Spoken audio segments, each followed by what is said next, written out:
bütün yetkililere sesleniyorum. Özellikle Fatma Şahin'e seslenmek istiyorum. Ablam bak, burası çok pis, çok kirli. Gerçekten çocuklarımız pislik içinde yetişiyor. Daha şu an temiz ve ben çocuğumu dereye indirip temizlettirdim burayı. Kokudan çekilmiyor. Gece durulmuyor, gündüz durulmuyor. Hani gerçekten artık biri buraya el atsın. En azından senede bir defa temizlik yapılıyordu. Bu sene o da yapılmıyor.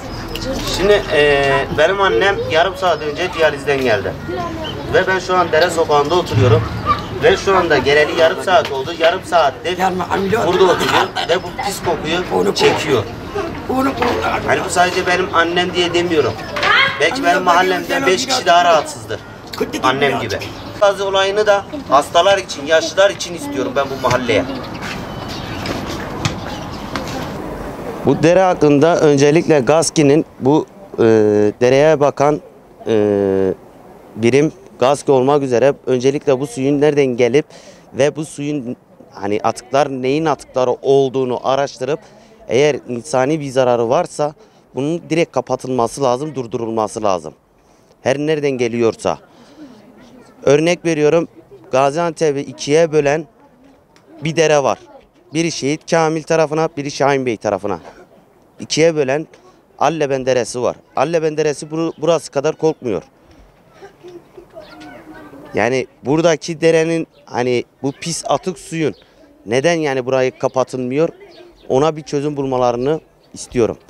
Ya kokusu olarak etkiliyor. Artı çocuklar küçük örnek çocuk gençler yani çocuk olan çocuklar hani dereye giriyorlar. Hani pis atık su olduğu için hani bir hastalansa hani rahatsızlanıyorlar yani ister istemez rahatsızlanıyor. Hadi içine girmesini boş ver. Kokusundan insan oturduğu yerde bile rahatsızlanıyor. Şimdi ben açık konuşacağım. Öncelikle ben AK Particiyim. Oyum her zaman AK Parti'nindir. O da Recep Tayyip Erdoğan olduğu için. Ben Fatma Şahin'in kişiliğine vermiyorum bu oyu.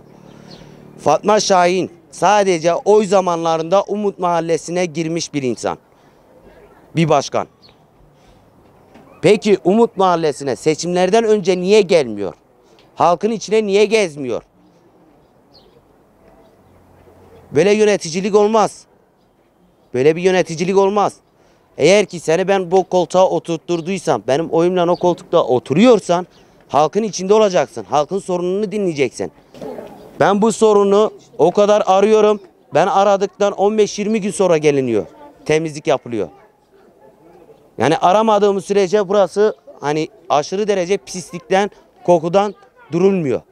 Bundan 2-3 sene önce burada bir yoğun bir yağış olduydu. Benim aracım da vardı o zamanlar.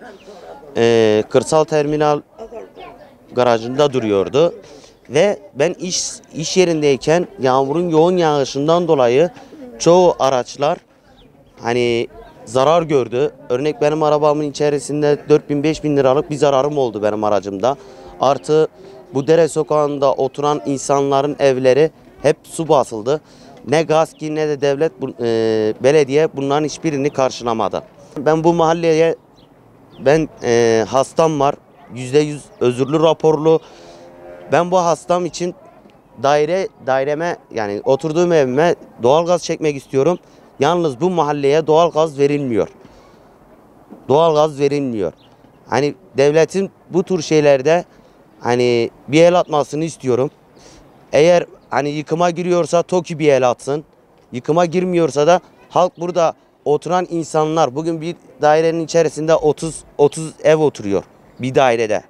Örnek karşımızda yapılan dairede 40 tane ev var. 40 daire. Yani bir mahalle demek. Madem ki bu 40 daireye veriyorsa bu müstakil evlerde oturan insanlar insan değil mi? Yani sadece bu dairede oturanlara mı veriliyor? Veya belli olan noktalardaki olan insanlara mı veriliyor? Yani buradaki ya oturan insanlar insan değil mi yani? Oğlum bu 30 senede belli. Biz burada oturuyoruz. Yani biz dedik ki kirada kurtulak. Böyle buraya böyle yaptık, oturak dedik, çoluk çocuğumuz da dedik. Ama 30 senede belli bu suyun derdini. Benim oğlumun biri bu sıkıntıda akciğerin zarı patladı. Kara kızamık ciğerine gidiyor, ciğeri patladı. Yani ameliyat oldu, çok rezil. Kiraya çıktım, geri geldim, kira yapamadım, geri buraya geldim.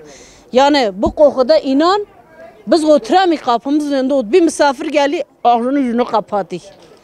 Sinekte, sıfır sinekte hiç tadımız yok. Yani hiçbir belediye, hiçbir muhtar, hiçbir insan buraya girmiyor. Ben ne diyeyim?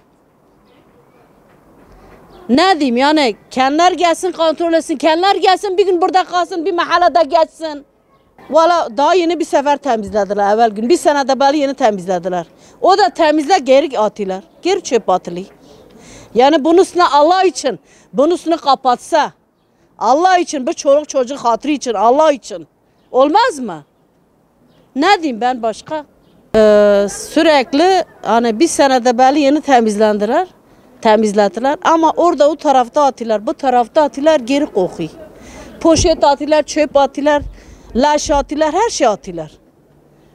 İnan biz artık yani utanık yani. Elin kirasını da gidemek ev malımız diye. 33 sene. Biz burada oturup bu kokuya ne misafir bize geliyor. Ne bir gün dışarıda oturup doğru dürüst. Sanki hastalık hep bize geldi. Kim damar tıkanma oldu, kim hipoya düştü. Ne olacak? Bize de yazık, biz de insanız. Kimse gelmedi. 33 sene biz burada oturduk. Biz ne çektiyse Allah biliyor. O mavalı devlet öder. Kimse ödemez. Biz 33 senedir burada, o senedir buradayız. Akşamları korkudan yatamıyoruz. Çok pis kokuyor ve çöp atıyorlar. Ondan giremiyoruz. Kapatsınlar üstünü. Bunu istiyorum, tek başka bir şey yok.